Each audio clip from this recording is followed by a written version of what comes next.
Number 9. Shannon. Let the Music Play. 1983.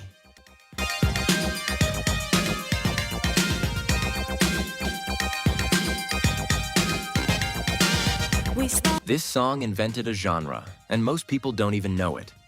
Shannon, born Brenda Shannon Green, was a jazz vocalist attending college in New York when producer Chris Barbosa heard her sing at a cousin's recording studio.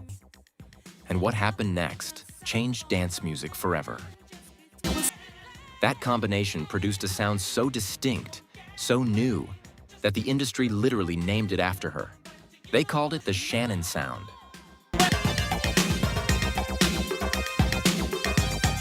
That sound became freestyle, a whole genre.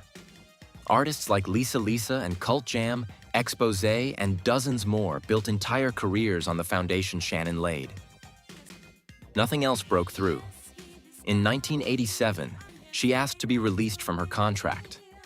If you've ever created something that changed everything for everyone else, except you, this channel reminds you of a song or artists. Please like, comment, and subscribe so you can see more of our videos and for YouTube to show this to other people. Let's get back to it. Number 8. Orange Juice Jones. The Rain, 1986. One of the first artists ever signed to Def Jam Records. One massive hit, and then silence. Orange Juice Jones dropped The Rain in 1986, and it was unlike anything else on the radio. The song opened smooth. A slow jam about watching your girl step out on you in the rain. Heartbreak dressed up in a silk suit. But then, toward the end of the record, something shifts. Juice breaks into a 3-minute spoken word monologue that is equal parts rage, heartbreak, and ice-cold revenge.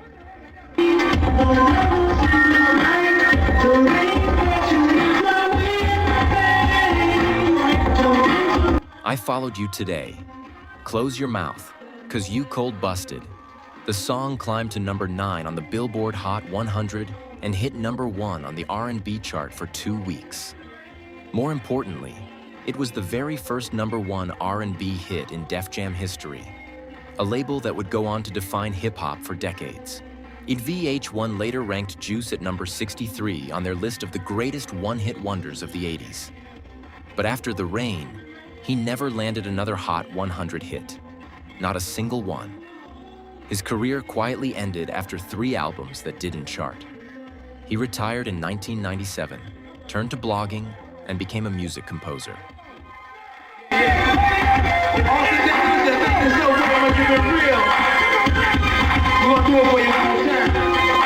When VH1 asked him how he felt about being remembered as a one-hit wonder, his response was perfect. He came, he saw, he conquered, he moved on. You dig? That's one way to make peace with it. But the industry wanted more, and when you can't deliver that, the industry moves on too.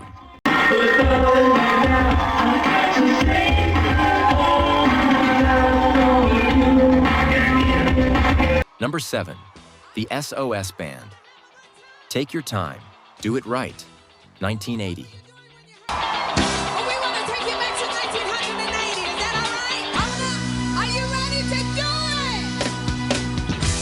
This song almost didn't exist because the band hated it.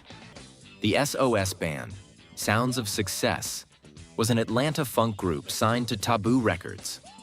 When songwriters Harold Clayton and Sigidi Abdullah brought them Take Your Time, Do It Right, the band's first instinct was to pass. They thought it sounded too much like Anita Ward's disco smash Ring My Bell.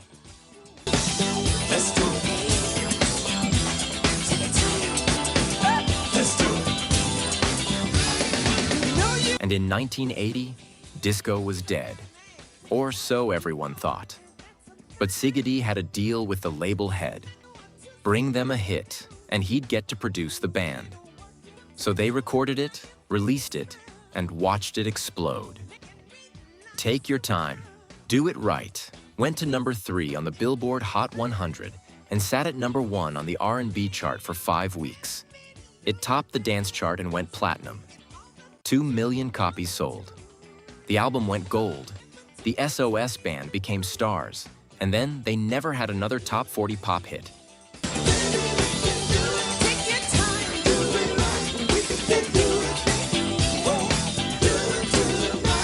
Just Be Good to Me in 1983, number 2 R&B. The Finest in 1986, number 2 R&B. Both were massive in the Black community. But neither one crossed over the way Take Your Time had. Here's what that teaches you. Sometimes the song the industry pushes isn't the song you believe in. And sometimes, that's the only one that ever breaks through.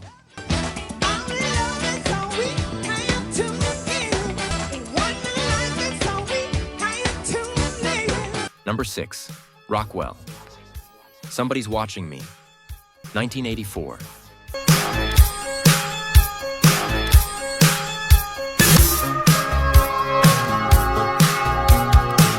Berry Gordy's son, Michael Jackson on the chorus. A paranoid masterpiece, and one of the most genuinely bizarre success stories of the entire decade. Rockwell, real name Kennedy Gordy, was estranged from his father, Motown founder Berry Gordy, at the time he recorded this record. He was living with his father's ex-wife when he laid down a demo in his one-bedroom apartment. I always feel like somebody's watching me.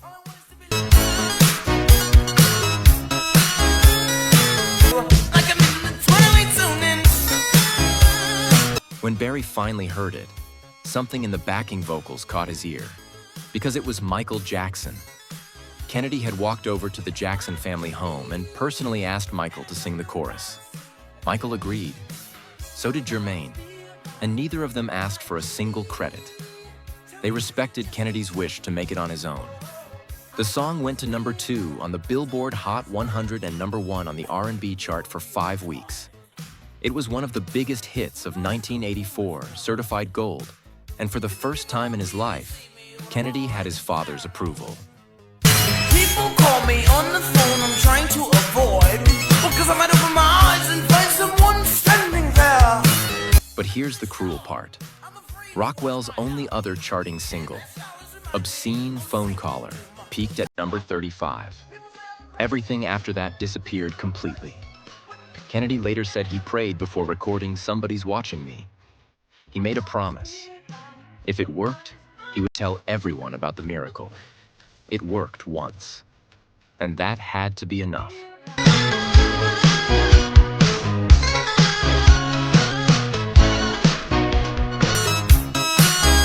Number 5, The Dazz Band, Let It Whip, 1982.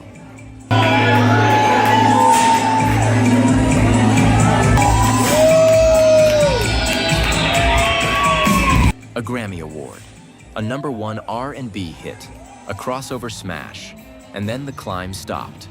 The Dazz Band, short for Danceable Jazz, was a Cleveland funk group that had been grinding for years under different names. By 1982, they'd signed to Motown and were deep into their 3rd album, Keep It Live. Producers Reggie Andrews and Leon and Duke and Ndugu Chancellor brought them a track built on drum machines and a mini Moog bass line. Let It Whip. The label initially wanted to lead with a ballad. Someone convinced them otherwise. That was the right call. Let It Whip went to number 5 on the Billboard Hot 100, number 1 on the R&B chart for 5 weeks, and number 2 on the dance chart. And at the 1983 Grammy Awards, it took home Best R&B Performance by a duo or group with vocals. The Dazz Band were stars.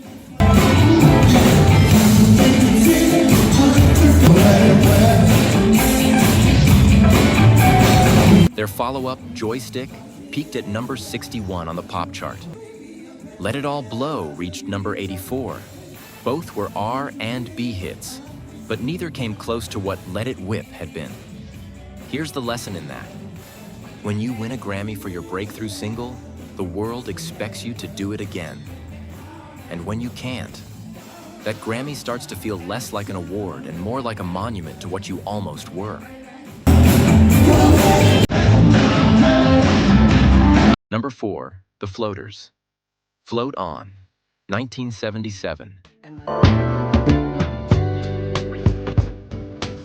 I like a woman who can hold her own. And if you get My name is Paul, and I like all women. If you've ever introduced yourself with your zodiac sign in a romantic situation, and someone out there has, you can trace that directly back to four men from Detroit. Ralph, Aquarius, Charles, Libra, Paul, Leo, Larry, Cancer. You're either smiling right now or rolling your eyes. Either way, it's in your head, which is exactly the point. Float On has burrowed into your brain whether you invited it in or not. The Floaters came out of the Sojourner Truth Housing projects on the east side of Detroit. Ralph Mitchell, Charles Clark, Paul Mitchell, and his brother James, who had previously performed with a group called the Detroit Emeralds, which is where their musical foundation was laid. They signed with ABC Records in 1976, and their first single went nowhere. Their debut album came out to almost no response. And then one night in New York, a DJ threw Float On the air because he liked the bass line, and the phones went crazy. A DJ in Cleveland had the same experience. The calls didn't stop. ABC Records suddenly realized exactly what they had.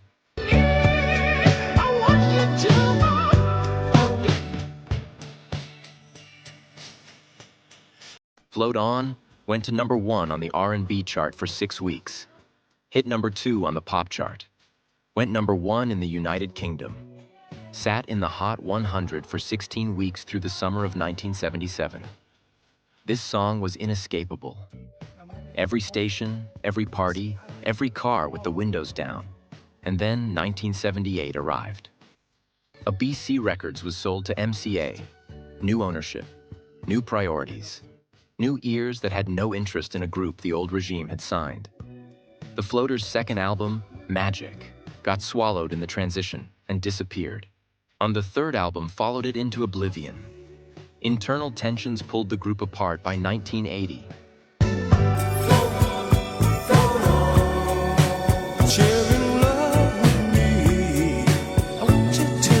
The sound that had made the summer of 1977 couldn't survive the paperwork of 1978.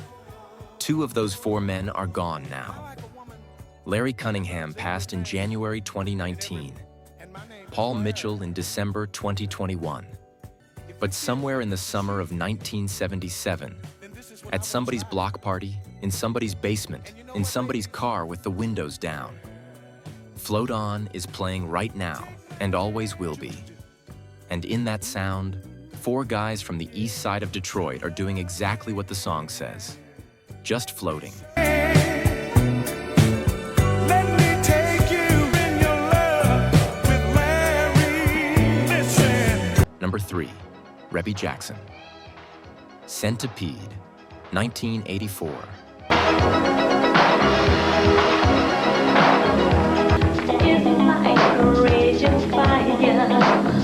The last Jackson sibling to release music, and the one song that proved she belonged.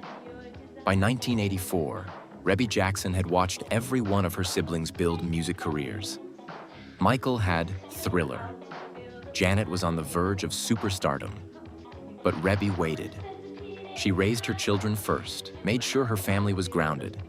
And at 34 years old, she finally stepped into the spotlight.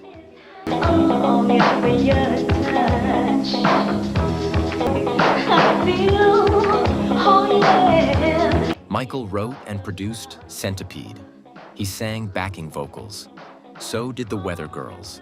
The song peaked at #24 on the Billboard Hot 100 and #4 on the R&B chart. There's a telling detail in how that album cover was designed. Rebby almost didn't use the Jackson name at all. She wanted to make it purely on her own terms. In the end, she compromised. Rebby appears large. Aunt Jackson appears small. She was trying to step out from a shadow that was also the very thing giving her a platform to stand on.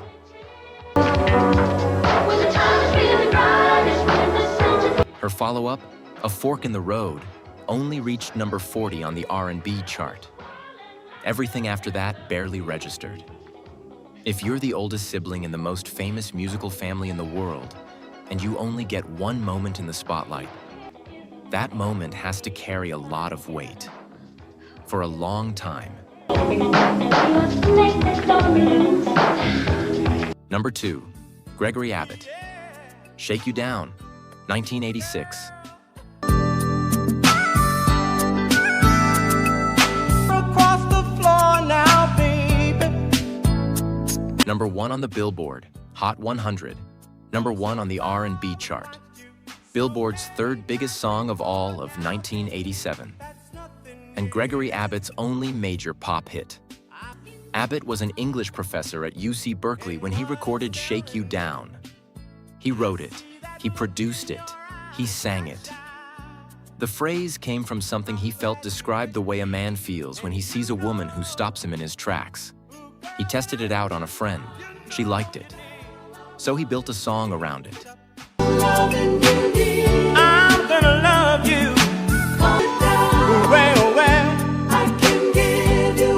Columbia Records released Shake You Down in August 1986. By January 1987, it had reached number 1. It stayed there for 1 week, and it went on to become the fastest song in history to reach 1 million radio plays. Here's the twist though, and the label had originally planned to release a different single first. I Got the Feeling Is Over was supposed to lead. Someone changed their mind. Shake You Down became the single instead. And it changed Abbott's life. I Got the Feeling eventually came out as a follow-up and peaked at number 56 on the pop chart, number 5 on the R&B chart. Close, but not close enough. Remedy, yes I do. Now I wanna rock you down. Abbott released a few more albums. They didn't chart. By the 90s, he had moved into the independent music world. 1 number 1 hit. 1 moment at the very top. And then Gravity. If you've ever done everything right, written it yourself, produced it yourself, performed it yourself, and still only gotten 1 shot at the top, you know exactly the bittersweet taste Gregory Abbott carries. I can't stop thinking. I want to reach out and touch you. An entire genre. You just don't get to see it reflected in your bank account, or your legacy, or the way you spend your final years.